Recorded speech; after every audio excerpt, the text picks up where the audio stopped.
Le paradoxe de notre époque est que nous avons plus de connaissances, mais moins de patience et de tolérance. Des autoroutes plus larges, mais des points de vue plus étroits. On dépense plus, mais on a moins. On achète plus, mais apprécie moins. Nous avons de plus grandes maisons, mais des plus petites familles. Plus de commodités, mais moins de temps. On a plus de diplômes, mais moins de sens. Plus d'éducation, mais moins de jugement. Plus d'experts, mais plus de problèmes. Plus de médicaments, mais moins de bien-être. On boit bien trop, on fume bien trop, on dépense sans réfléchir, puis on rit pas assez. On conduit trop vite, on se fâche trop, on se couche trop tard, puis on se lève trop fatigué. On lit pas assez, on regarde trop de TV, puis on ne médite pas assez. Nous avons multiplié nos possessions, mais perdu nos valeurs. On parle trop, aime trop rarement, puis haït trop souvent. On a appris à gagner sa vie, mais pas à la vivre. Nous avons ajouté des années à la vie, mais pas de vie aux années. Nous sommes allés sur la Lune, mais il nous est difficile de traverser la rue pour rencontrer un nouveau voisin.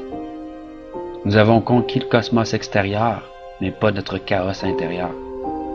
On fait des choses plus grandes, mais pas meilleures. Nous avons plus d'hygiène, mais nous avons pollué même notre âme. Nous avons conquis l'atome, mais pas nos préjugés. On écrit plus, mais apprend moins. Nous planifions plus, mais accomplissons moins. On a appris à se stresser, mais pas à patienter. Nous construisons des ordinateurs pour retenir plus d'informations, produire plus de copies que jamais auparavant, mais nous communiquons de moins en moins. Nous sommes à l'ère de la restauration rapide, mais de la digestion lente. Des grands hommes, mais des petites personnalités. Des profits records, mais des relations superficielles. Nous sommes à l'ère de 2 revenus, mais avec plus de divorces. Des maisons plus fancy, mais avec des foyers brisés. Nous sommes à l'ère des courts voyages, des couches jetables, des basses mœurs, des nuits sans lendemain, de l'obésité et des pilules qui font n'importe quoi, de donner du pep à endormir, à tuer.